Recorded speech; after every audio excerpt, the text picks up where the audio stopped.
right? So today we'll continue with the principles of inheritance and variation. That is the final part about the genetic disorders. So today we are going to focus on the Mendelian disorders and chromosomal disorders. So what are Mendelian disorders and chromosomal disorders? So what is the difference between Mendelian disorder and the chromosomal disorders? So these genetic disorders, they are the disorders due to change in genes or chromosomes. So what are genetic disorders? They are the disorders due to change in genes or chromosomes. Okay. So if there occurs a change in chromosomes, we are calling it as chromosomal disorders. And if the disorders that arise due to the change in the genes or particularly due to point mutation, that is, there occurs a change in a particular gene, then they are called the Mendelian disorders. So the genetic disorders may be either Mendelian disorders or the chromosomal disorders. So the main Mendelian disorders that we are going to focus are hemophilia, sickle cell anemia, color blindness, phenylketonuria, thalassemia, and cystic fibrosis. So these are all the examples for Mendelian disorders. Okay. And under chromosomal disorders, we are going to focus on Down syndrome and Klinefelter's syndrome and Turner's syndrome. So syndrome means the group of symptoms that is called the syndrome, right? So we are going to focus on these three, that is Down syndrome and Klinefelter's syndrome and Turner's syndrome. Okay, so first we'll focus on genetic disorder. Under genetic disorders, Mendelian disorders. Okay.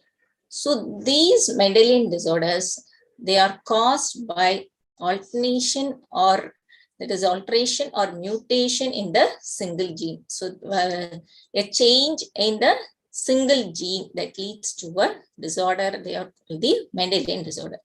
Examples of, that's what we saw, hemophilia, color blindness, sickle cell anemia, phenylketonuria, thalassemia, cystic fibrosis. These are all examples for Mendelian disorders. They arise due to a mutation in a single gene. Okay.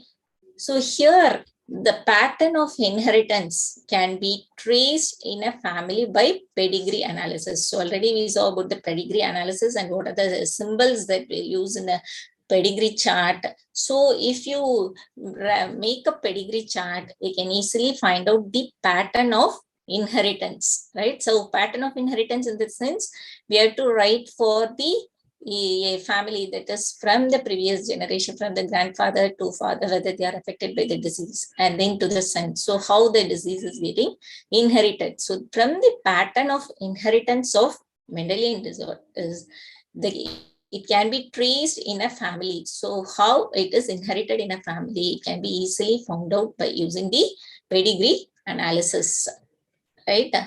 So if you take the Mendelian disorders, it may be either a dominant disorder or a recessive disorder. So what do you mean by a dominant or recessive? Already we saw what is a dominant trait and a recessive trait, right? So dominant disorder means if the parent is affected by, so this is an example for a dominant, that is, it is inherited by a dominant trait. For example, the parent will be affected. But if you take a recessive disorder, means it may be in the heterozygous condition and it will be expressed. So even the parents are not affected, the progeny will be affected by the particular disorder. Okay. So the Mendelian disorders may be either a dominant disorder or a recessive disorder. So this pedigree analysis, it helps to understand whether that trait is dominant or recessive. So already we saw, right? So how are we making the pedigree chart? So male and the female, so marriage between the leads to the progeny. So this shows the order in which the progeny were produced.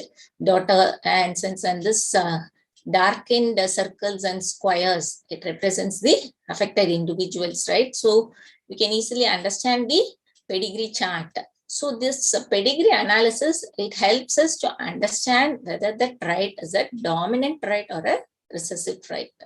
So the recessive trait, even if the parents are normal, that is, they may be heterozygous, right? So then the progeny will get the disease. But if it is a dominant character, the parent should have that particular gene for that disorder. Okay.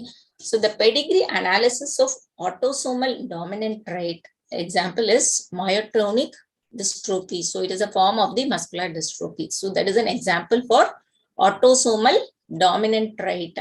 And pedigree analysis of the autosomal recessive trait, that is sickle cell anemia. So this is an example for an autosomal recessive trait, and this is an example for an autosomal dominant trait. Okay, so these terms are more important. So autosomes, then dominant or recessive. So when you study a particular disorder, we have to be clear whether it is a dominant or a recessive and how it is inherited. So these aspects are more important when you study about a particular disorder. Okay. So first we'll see about hemophilia. So when you take hemophilia, it is also called royal disease. Actually, it is inherited in the family of Queen Victoria. So it is a X-linked disorder. So X-linked disorder in the sense, so it is inherited through the X chromosomes. It is an X-linked. So it is inherited through the offsprings of Queen Victoria. Okay, so here it is a royal disease and it is a sex-linked recessive disease. So here the terms are more important when you study about a particular disease. So hemophilia is an X-linked recessive disease and a protein involved in the blood clotting is affected. So the people who are suffering from hemophilia, actually they have a defect in the protein which is involved in blood clotting. Actually, the blood clotting is influenced by many factors. Actually, based on that, there are different types of hemophilia like hemophilia A, which is due to the lack of factor 8, the factor that is called factor 8. And the hemophilia B, which is due to the lack of factor 9. And hemophilia C, which is due to the lack of factor 11. So there are so many factors which are involved in the blood clotting mechanism. So what is the blood clotting mechanism? There is the conversion of the fibrinogen to fibrin and it will form a clot. So there are so many pathways which are involved in the formation of a blood clot, like factor 8, 9 and 11 or one of those factors which are involved in the blood clotting mechanism. So here, if there is the absence of factor 8, it leads to hemophilia A. And if the factor 9 is absent, it leads to hemophilia B. So there are different types of hemophilia and is an X-linked recessive disease. So here a protein, so all these are proteins actually involved in the blood clotting. So here the protein involved in the blood clotting is affected. So simple cut results in non-stop bleeding. So these people, that is those people who are affected with this hemophilia, there won't be a clotting mechanism. So the blood won't clot. As a result, even as a simple cut, normal, for the normal persons, if there is a cut, there will be a clotting of blood after a few seconds. So there will be no bleeding. But these people are suffering from the deficiency of these clotting factors. So it results in non-stop bleeding. Okay, so it is controlled by a pair of alleles, that is H and H, that is capital H and small h. So the capital H is a normal allele and small h is responsible for hemophilia. Okay. So in the case of normal female, it will be XH and XH, both are homozygous. And here in the case of heterozygous female, so here they are carriers because they have the one allele which is recessive. Okay, so they are the carriers, HH. So she may transmit the disease to sons. So she may be a carrier for the disease. So here in the case of hemophilic female, both are the homozygous. So homozygous recessive. So in the case of male, so this is a normal male and hemophilic male, that is XH. So here recessive and Y. So why it is his hemophilic male? Because it is inherited through the X chromosome. So even here by getting this X and recessive, so he is hemophilic. Okay, since it is inherited through the X chromosome. But in the case of female, heterozygous is only a carrier because she's having a normal allele, one normal allele and one recessive. Okay, so here XHY is a hemophilic male and it is an X-linked recessive disorder. So in the case of females, hemophilia is rare because it happens only when the mother is at least carrier and father is hemophilic. So why in the case of females it is rare? For example, if the father should be hemophilic, it is recessive and Y. And mother, if she is a carrier, right? So heterozygous form.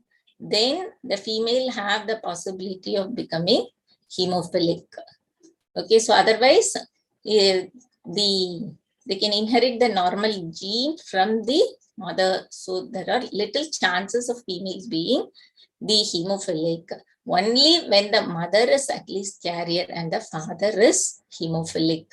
So that is unviable in the later stages of life. So only male, it is more prominent. So this is about hemophilia. It's a blood clotting disorder.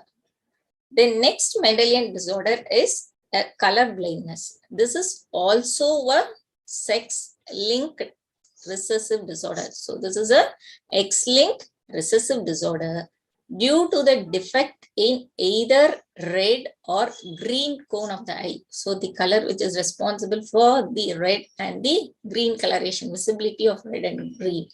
Okay, so it results in failure to discriminate between red and green. So the affected persons will not be able to differentiate between the red and the green color. And this is due to the mutation in some genes in the X chromosome. So this is also linked to the X chromosome. So it occurs in 8% of the male and only 0.4% of female. This is also similar to that. So the proportion of inheritance is more in males. So this is due to the genes or X-linked. But if they are not able to view only the red color, that condition is called protonopia. Protonopia. That is, they won't be able to recognize the red color. And deuteranopia is green. And if it is due to blue, it is tritanopia, blue color blindness. Okay. So in the case of color blindness, that is the normal allele is dominant C. It is represented as C, and the recessive allele which causes color blindness is represented as small c. Okay, so here the son of a heterozygous woman has a 50% chance of being colorblind. So son of a heterozygous woman. So heterozygous women will have one dominant and one recessive. So has a chance of 50% chance of being a colorblind. So why there's a 50% chance? So they may inherit this dominant C, or the son may inherit the recessive C, right? So if he inherits this recessive, so he has a 50% chance of being a colorblind. So a daughter will be colorblind only when mother is at least a carrier and father is colorblind. So this is similar to the case of a hemophilia, right? So the daughter will be colorblind only when the mother is a carrier and father is a colorblind, since it is an X-linked disorder, right? But the son has a more chance of becoming a colorblind. This is due to the, as it is actually linked with the X chromosome, okay? So if you see the example, you can clearly, so there is a normal man and carrier woman. So when there is a cross between a carrier woman and a normal man, so what is the probability? So here he is normal, so dominant and carrier heterozygous. So if you can put a Punnett square even for as a monohybrid cross. So what will be the ratio? that is normal, homozygous, then carrier, that is heterozygous, then normal, then colorblind. So what is the probability of getting the colorblind?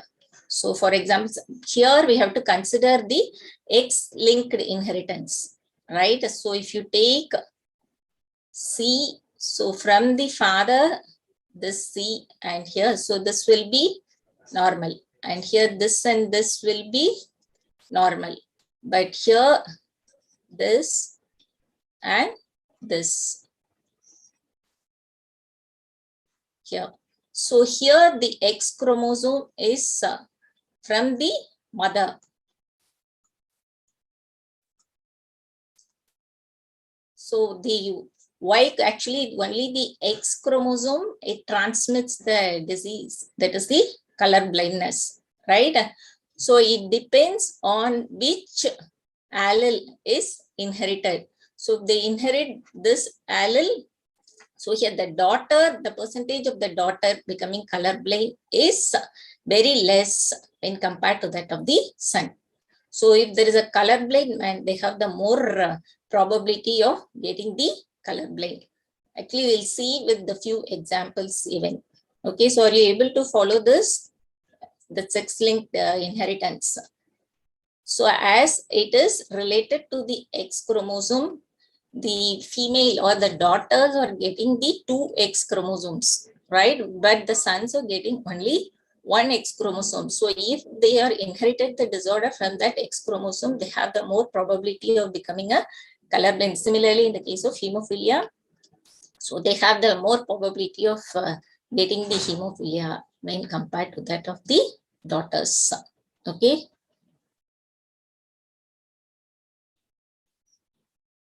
So next is a sickle cell anemia.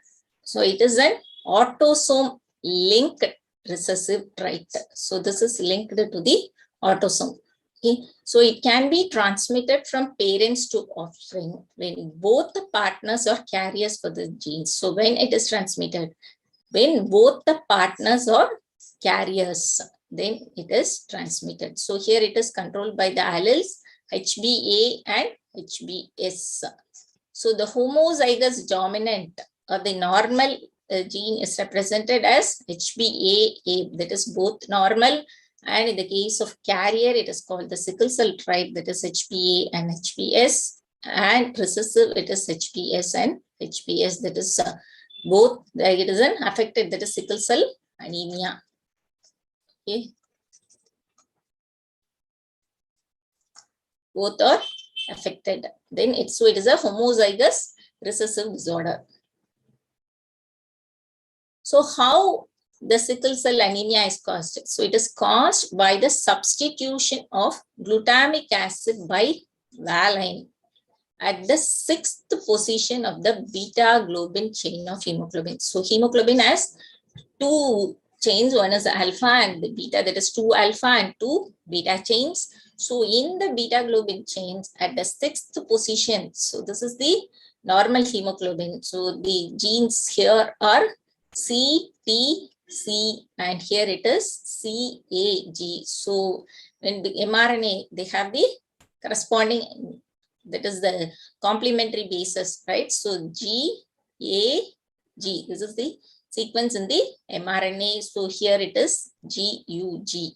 So as a result of a change in a single nucleotide, right? So only a single nucleotide is changed here. So there occurs a change in the amino acid. So here it is glutamic acid, but here it is valine, right? So in the case of HPS, in HBA it is glutamic acid. So here the defect is caused by the substitution of glutamic acid by valine at the 6th position of the beta globin chain of hemoglobin. Okay. So as a result of it, this is due to the single base substitution. So one base is substituted by the other base, right? So due to the single base substitution at the 6th codon of the beta globin chain from GAG to GUG. So as a result of the single, there is a point mutation, it leads to a disorder that is sickle cell anemia. Okay. So what are the main symptoms? So this mutant hemoglobin. So the hemoglobin is a mutant hemoglobin. There's a change in the base sequence, right? So this mutant hemoglobin, it undergoes polymerization under low oxygen tension. So under low oxygen conditions, it causes the change in the shape of the RBC from biconcave to elongated sickle shaped structure. So normal red blood cell will be spherical, right? So this is the normal hemoglobin. And here, as a result of this mutation, the shape of the hemoglobin has changed from biconcave to sickle shape. So as a result of it, what happens? The sickle cells they polymerize together. So they group together and they block the blood flow. The sickle cell, it blocks the blood flow, which leads to a sickle cell anemia. So this is the main symptom in the case of sickle cell anemia, and it is a genetic disorder. Okay. So the next is phenylketonuria. So this is also one inborn error of metabolism. So there occurs a defect in the metabolic pathway, and this is also one autosomal recessive trait. So it's inherited by the recessive trait. Okay. So it is due to the mutation in the gene that codes for the enzyme phenylalanine hydroxylase. So here the defect is in the production of the enzyme. So as a result of it, usually enzymes are proteins, right? So how the proteins are produced?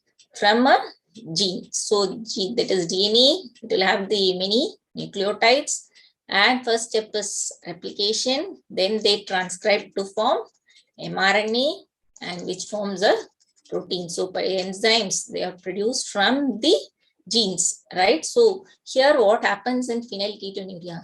It is due to the mutation in the gene that codes for the enzyme phenylalanine hydroxylase. So as a result of the mutation in the gene. So here some nucleotides here, they are altered. So this enzyme, that is phenylalanine hydroxylase, what is the role of this phenylalanine hydroxylase?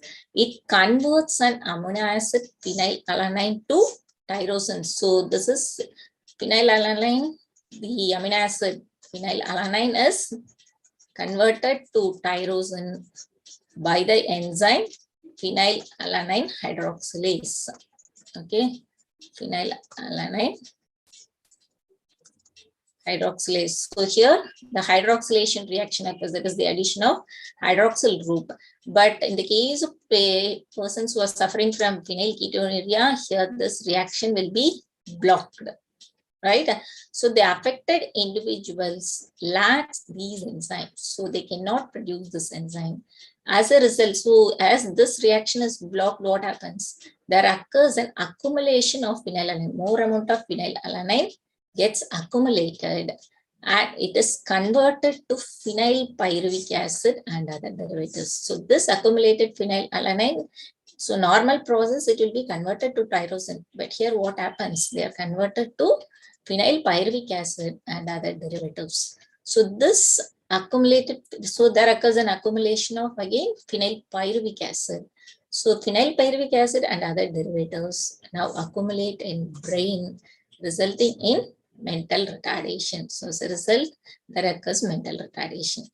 So these are also excreted through urine because of poor absorption by the kidneys. So kidneys are not able to absorb these phenylpyruvic acid. So since there is no absorption, all these, that is, since there is more production of phenylpyruvic acid, and everything is excreted through the urine. So these are the symptoms of phenylketonuria. Okay, this is also one autosomal recessive trait, and they are not able to convert the phenylalanine to tyrosine. Okay. So next is thalassemia. So what is thalassemia? This is also, so these terms are more important. I hope you are able to follow it, right? Autosome linked recessive disorder. And this is also transmitted from unaffected carrier parents, that is heterozygous parents, to the offspring. So from the heterozygous parents, it can be transmitted to the offspring, and it is also due to mutation. So all these are due to mutation, that is change in the genes, right? So it results in reduced synthesis of one of the alpha or beta globin chains of hemoglobin. So here there is no complete blockage, but there is a reduction in the synthesis of one of the alpha or beta chains of hemoglobin. So it forms an abnormal hemoglobin and leads to anemia. So these are all it affects the blood, sickles anemia, thalassemia, everything. Okay, so it causes anemia. So it is a quantitative problem. That is synthesis. The problem is synthesis of few globin molecules. So there is not a complete blockage, but there is a reduction in the synthesis. But in the case of sickle cell anemia, it is a qualitative problem. That is the synthesis of an incorrectly functioning globin. That is the function, the globin. What is a globin? That is hemoglobin is composed of four subunits, that is 2 alpha and 2 beta. There, if you take the sickle cell anemia, there occurs a defect in that is as a result of the point mutation, that is glutamic acid is converted to valine. So synthesis of an incorrectly functioning globin there. But here, if you take thalassemia, it is a quantitative problem only. The synthesis of that is few globin molecules are produced here. Okay, so there it is a quantitative problem in the case of thalassemia, but sickle cell anemia, it is a qualitative problem, right? So based on the chain that is affected, so whether it is an alpha chain or the beta chain, the thalassemia is of two types. One is called alpha thalassemia and other one is called the beta thalassemia. Okay, so alpha thalassemia here, from the name itself, we can say that alpha chain is affected. So it is controlled by two closely linked genes, that is called HBA1 and HBA2. So there are two alpha chains, A1 and A2, on chromosome 16 of each parent. Okay, so mutation in these genes, it causes the disease. Okay, the two closely linked genes, that is HBA1 and HBA2, and that causes the disease. So more genes affected, the less alpha globin molecules are produced. So if more number of genes are affected, that leads to the reduction in the production of alpha globin. Okay, so this is in the case of alpha thalassemia.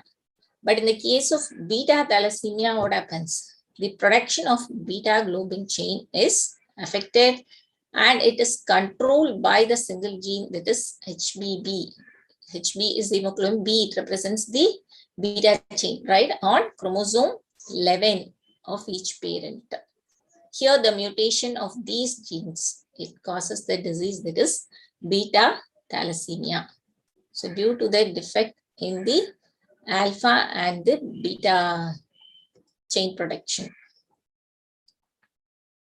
So are you clear with this till now? That is, we saw about the genetic disorders, right? Sex-linked disorders, and that hemophilia, then color blindness, sickle cell anemia, phenylketonuria, thalassemia. So any doubts in this?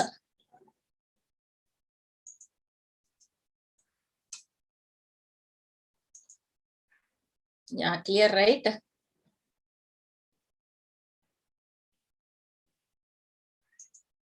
So next is we'll focus on chromosomal disorders. So what are chromosomal disorders?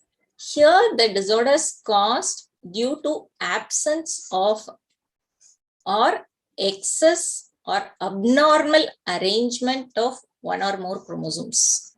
Okay, so the change in the chromosomes in the case of chromosomal disorder, there it is mostly due to a point mutation, that is there occurs a change in the genes. Here the disorders are caused due to absence or excess or abnormal arrangement of one or more chromosomes. So based on that, they are classified as aneuploidy and polyploidy. So what is aneuploidy? It is the gain or loss of chromosomes due to failure of segregation of chromatids during cell division. So there occurs either a loss of a chromosome or a gain of a chromosome. Why it is happening? Because we already studied about cell division, right? There occurs segregation of the chromatids or separation of the chromatids during cell division. But in this case, what is happening? It is due to the failure of segregation. So there will be no segregation of the chromatids during cell division. As a result, there occurs a gain or a loss of chromosomes, and that condition is called aneuploidy. And then polyploidy. What do you mean by polyploidy? There occurs an increase in a whole set of chromosomes due to failure of cytokinesis after telophase stage of cell division. So, know about the stages of cell division, right? Different phases: prophase, metaphase, anaphase, and telophase. So, after telophase, there must be a cytokinesis. So, there will be a separation into two cells. So here, due to failure of cytokinesis after telophase stage of cell division. So as a result of no cytokinesis here, there occurs an increase in the whole set of chromosome. But this is more common in plants than in humans. So this is very rare in humans, but it is more common in plants. Polyploidy, which is also called euploidy. So under that, the first is the Down syndrome. So what is Down syndrome? It is due to the presence of an additional copy of chromosome number 21. So how many chromosomes are there in human? That is 46, right? Or 23 pairs. So here there occurs an additional copy of chromosome number 21. 21 alone is present in additional copy. So this means that there are, so what does this represent? There are totally 47 chromosomes instead of 46 chromosomes. That is 45 A plus XX. XX, it represents the sex chromosomes, here XY.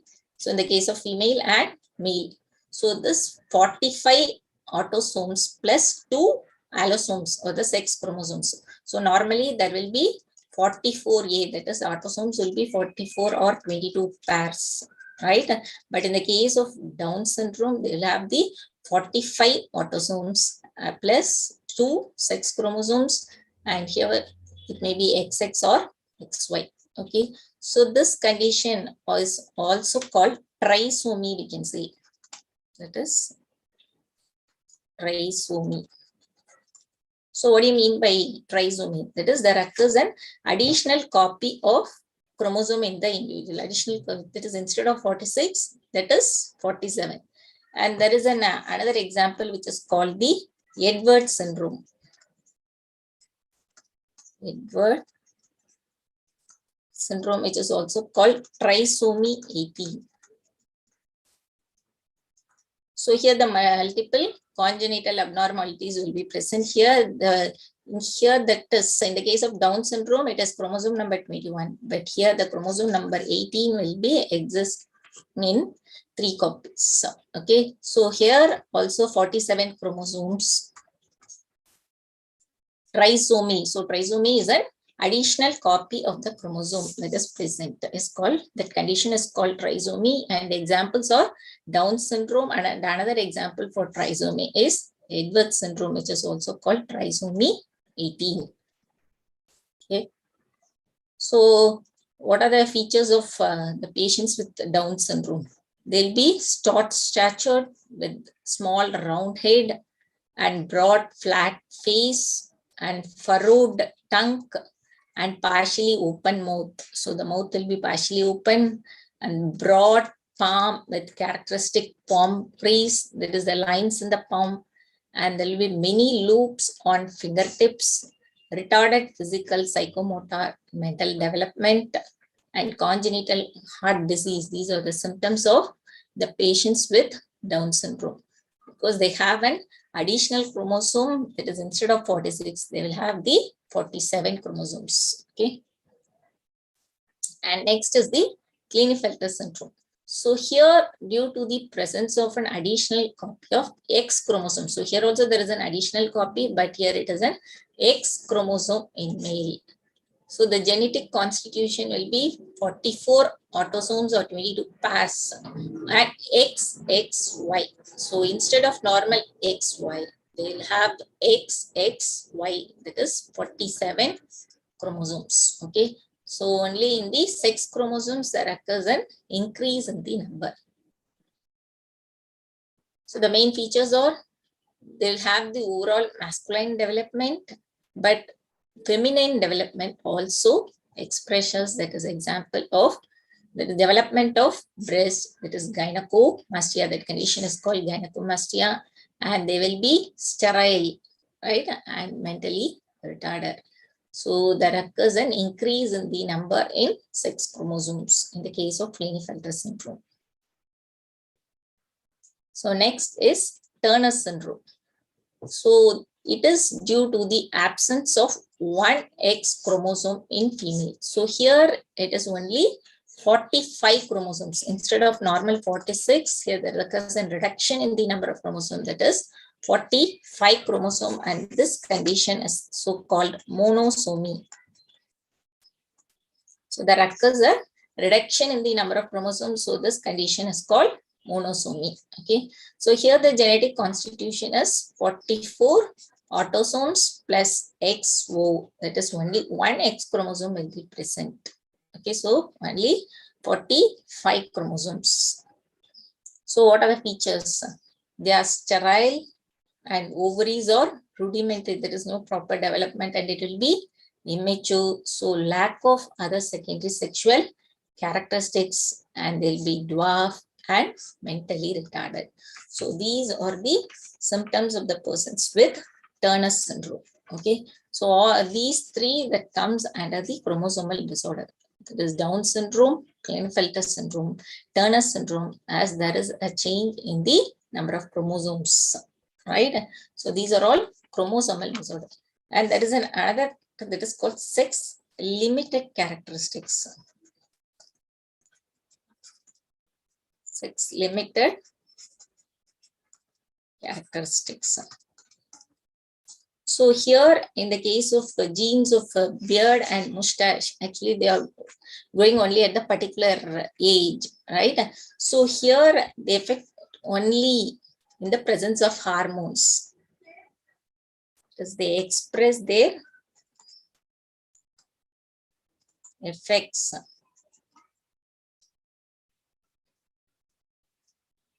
only in the presence of hormone, that is the male sex hormone testosterone.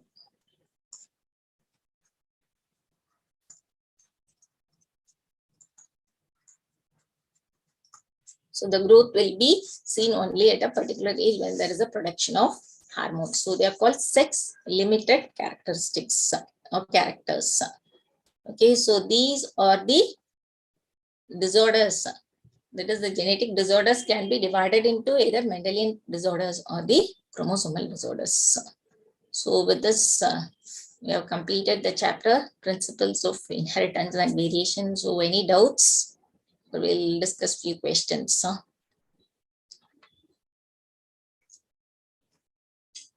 So any doubts? Himanshu, are you able to follow?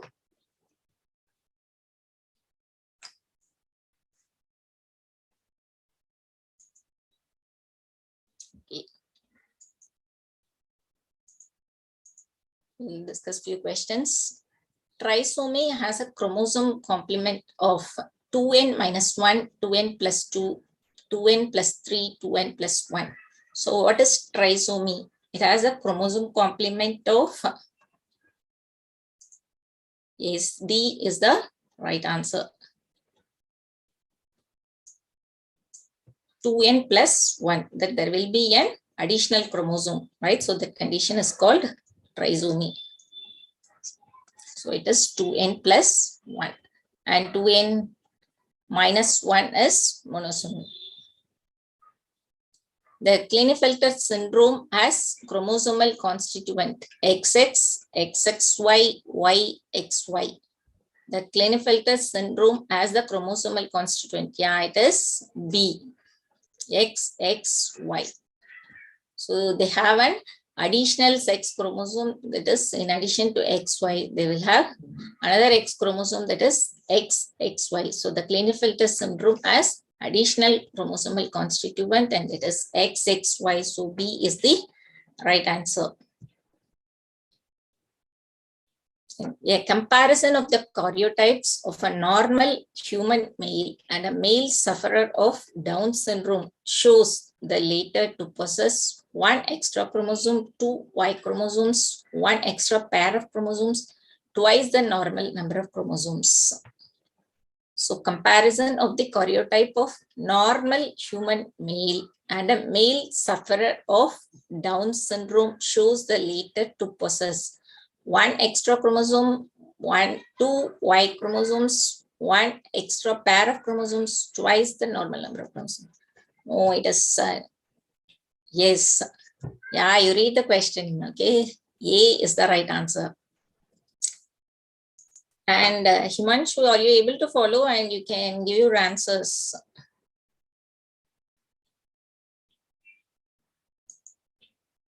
So A is the right answer. So you read all the options carefully before answering, okay? Because here it is written as one extra chromosome and here one extra pair of chromosomes. Actually, there occurs only one extra chromosome. So instead of 46, there will be 47, right? So A is the right answer. The next question. A human female will definitely be hemophilic if both of her parents are also hemophilic, her mother is a carrier and her father is a hemophilic. Her mother carries the alleles for hemophilic on both the X chromosomes. Her father is a hemophilic and her mother is normal. So a human female will definitely be hemophilic, in which case, yes, A is the right answer. Only if both of her parents are hemophilic, then only a female will become hemophilic. A is the right answer. So hemophilia A is due to lack of factor 6, factor 7, factor 8, and factor 9. So hemophilia A is due to the lack of which factor? 6, 7, 8, and 9. So the common disorder is hemophilia A, which is due to the lack of factor 8. Okay, so C is the right answer. It's due to the lack of factor 8. C is the right answer. So if a color-blind woman marries a man with normal vision, what will be the option? All normal, all daughters will be normal and all sons will be colorblind. All daughters will be colorblind and all sons will be normal and all colorblind. So what is the answer for this? Can you work it out? It is a colorblind woman marries a man with normal vision. So what will be the option? Whether all will be normal or all colorblind, all daughters will be normal and sons will be colorblind, or all daughters will be colorblind and all sons will be normal. All colorblind. So how? Colorblind woman marries a man with normal vision. So what will be the? Actually, here the color blindness is a X-linked disorder, right? It is a X-linked disorder. So what happens here is an X-linked disorder. So colorblind woman marries a man with a normal vision. So man is a normal. So we can put it as a homozygous dominant. Here the woman is a colorblind. So here we can put it as CC. Women and is a man with normal vision, and here the woman is colorblind, right? So if you, so what will happen here? The C, one of the inherited thing is or we can put it in the form of Punnett square, right? CC, CC. So everything will be CC. And here,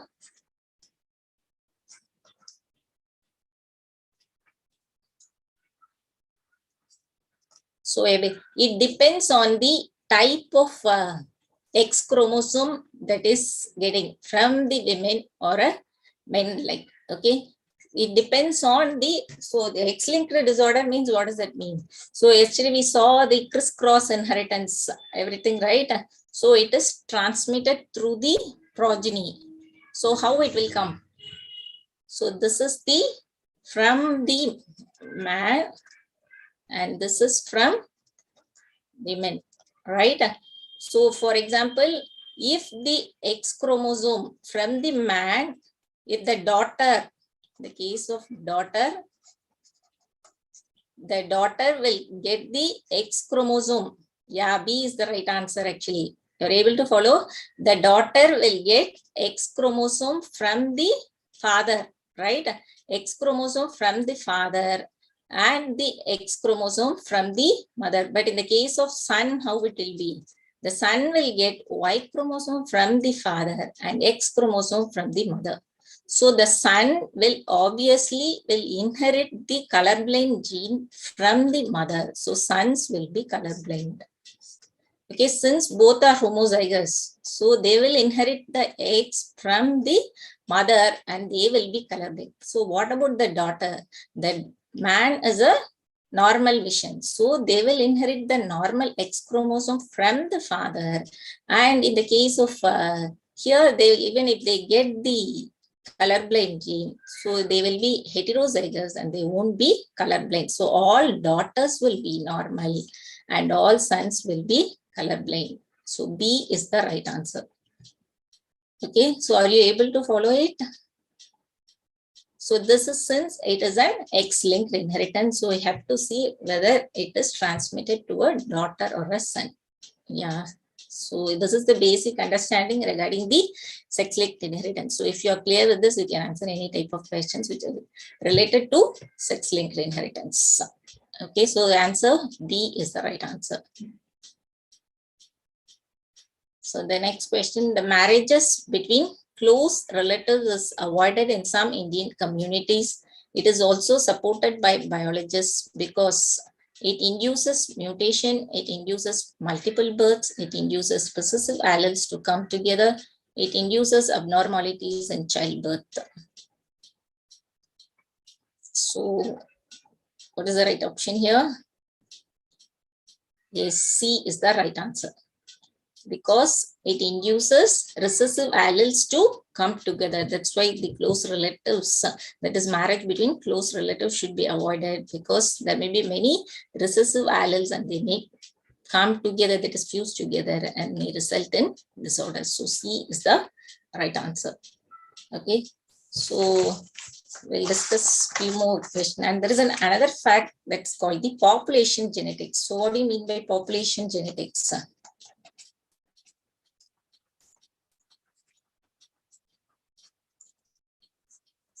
That is the law that is called Hardy-Weinberg law.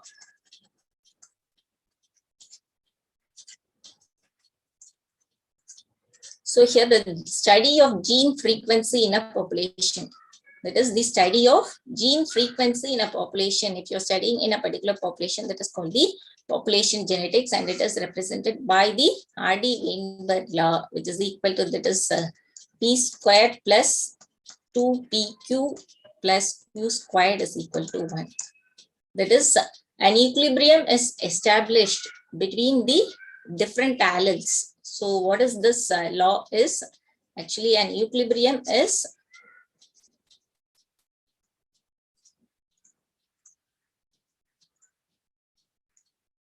established between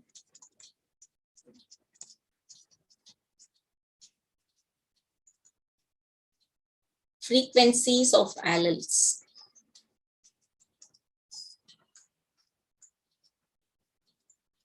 In random mating population,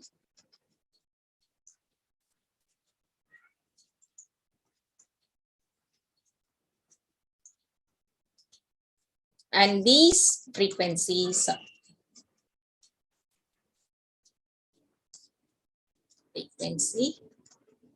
remain constant from generation to generation.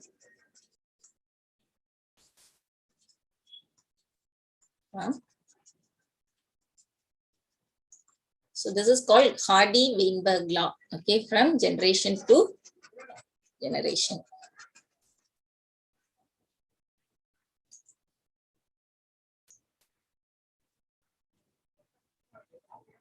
Yes, obviously you can get these notes, Himanshu. So an equilibrium is established between frequencies of alleles in random mating population, and these gene frequency remain constant from generation to generation. Okay. So for example, this P squared is represented by the homozygous dominant, and this Q square it is represented by the homozygous recessive, and this is heterozygous form. Okay. So P squared plus 2PQ plus Q square is equal to 1. For example, if you take a population frequency, that is a recessive phenotype is 0.09. So this is an example, like if you take a random population in which the frequency of recessive phenotype is 0.09. Okay. So what is the frequency of, the question is, what is the frequency of heterozygous genotype? So here it is given as, for recessive it is 0.09, right? So you apply in this formula.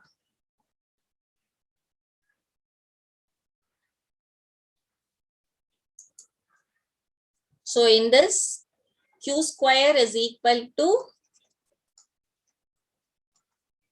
0.09. So what will be the value of Q? So Q is equal to 0.3, right? And from this we can calculate the value of P, which is equal to 1 minus Q, which is 0.7. Now frequency of heterozygote, that is can be calculated as, that is 2PQ. So heterozygotes is equal to, the frequency of heterozygotes is equal to 2PQ, which is equal to 2 into 0.7 into 0.3, which is equal to 0.42, which is the frequency of heterozygotes. So if you convert it into percentage, it is 42%. So this is for calculating the gene frequency in a population, in a particular population, how it is present. So in a population, the study of gene frequency in a population, that can be studied by this Hardy-Weinberg law. So this is the formula, that is P squared plus 2PQ plus Q square is equal to 1. Okay. So maybe we'll discuss few sums.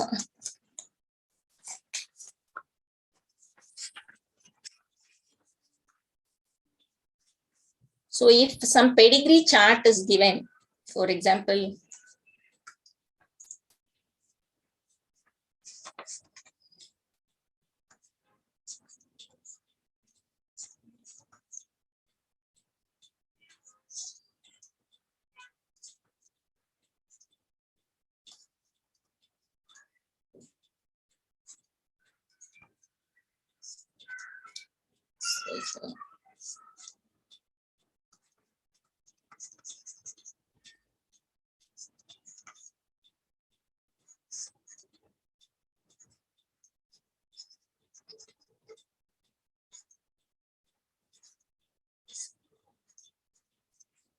so in this pedigree chart, actually the mutant is shaded, right? So in this pedigree chart, this is the mutant. So the mutant is shaded. So the gene which is responsible for this trait is, the first option is dominant and sex-linked.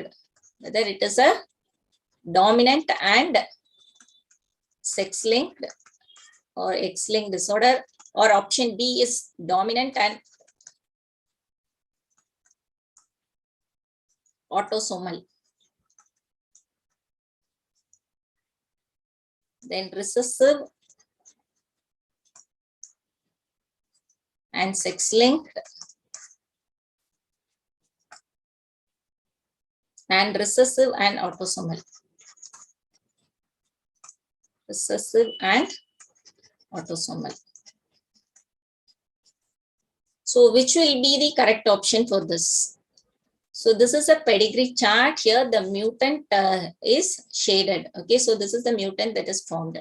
So these are the following options. So which one will be the correct options? Whether this trait is a dominant or the recessive trait, and whether it is a sex-linked or the autosomal. So how will you find out whether it is a sex-linked or the autosomal trait? So which is the correct option for this? C. So how can you say it is C?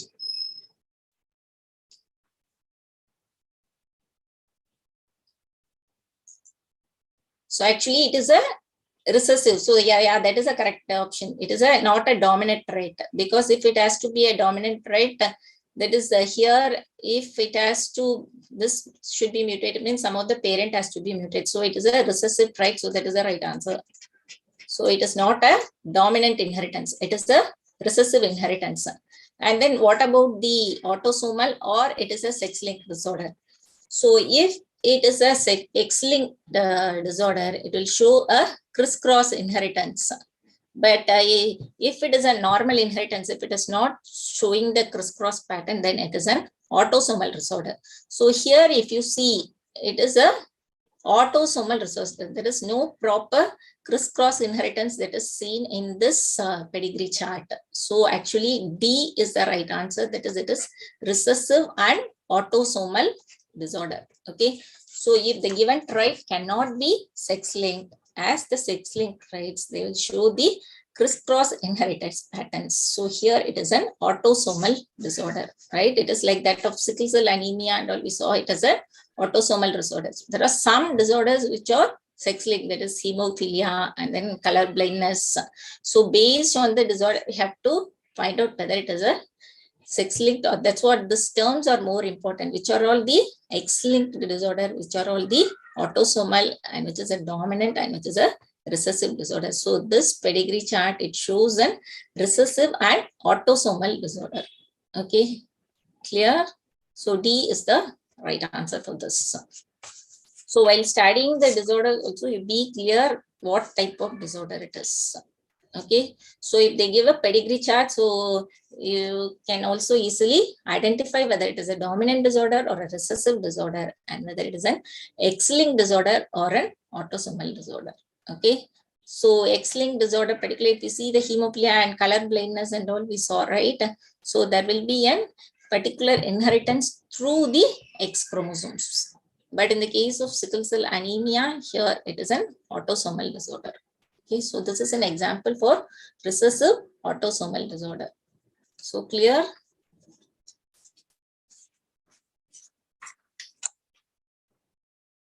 So, and then in the case of sickle cell anemia, the glutamic acid is replaced by what amino acid? Proline, alanine, serine, and valine. So which is the right answer? In sickle cell anemia, the glutamic acid is replaced by, yes, D. Valine is the right answer. Sickle cell anemia is due to option A, that is mutation of CTC2CAG on gene in chromosome 11. And option B is change of GAG to GUG in mRNA. And option C is GUG to GAG in mRNA. So, and both A and B. So, which is the right answer?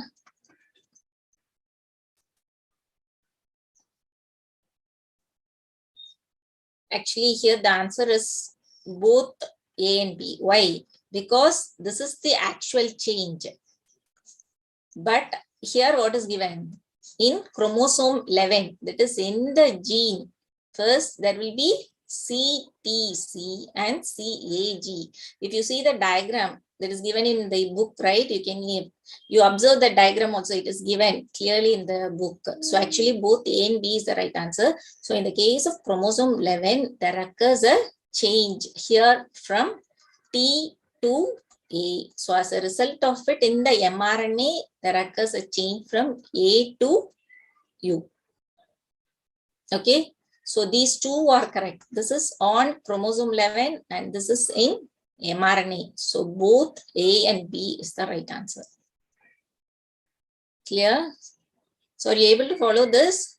This is in the DNA and this is in the mRNA. So as a result of this change, there occurs a change in the mRNA. So as a result of it, there occurs a change in the protein. So, and again, if they give the option as glutamic acid to valine in protein, so that is also a correct answer. You just go through what is given here. This is in the chromosome, there is a change. As a result of it, there occurs a change in mRNA. And as a result of it, that occurs a change in amino acid from glutamic acid to valine. So there is a change in protein. So all of it represent the same. It is from DNA to RNA, then RNA to protein. So it can be represented in any form. So you see through it and then write the answer. Okay. Then the next way. The phenylketonuria is due to recessive autosomal gene, dominant autosomal gene, dominant sex gene, recessive sex gene. Phenylketonuria is due to recessive autosomal gene, dominant autosomal gene, dominant sex gene, and recessive sex gene. Yeah, A is the right answer. It is due to recessive autosomal gene. And haploid chromosome number is 12. So what is the number in monosomic? So this is the haploid. Okay. And what is the number in monosomic? The options are 23, 22, 25, and 26. Yeah, A is the right answer. Because 12 means the diploid number will be 24. Right? In the case of monosomic, there will be a reduction in the number of chromosomes. So it will become 23. So if it is a trisomic, it will become 25. Okay. So depending upon the condition, whether it is a monosomy or trisomy, you have to write the answer. So I hope you are clear with this, right? So with this, we have completed the principles of inheritance and variation. And maybe I'll send questions related to today's thing also, and also regarding the dihybrid monohybrid cross and about the cross between the different parents, which involve the blood grouping, and also regarding the sex-linked disorder. Okay, I'll send few problems which are related to these topics. Maybe you finish that and then we will discuss the answers for those questions also. Okay. So any doubts in this chapter?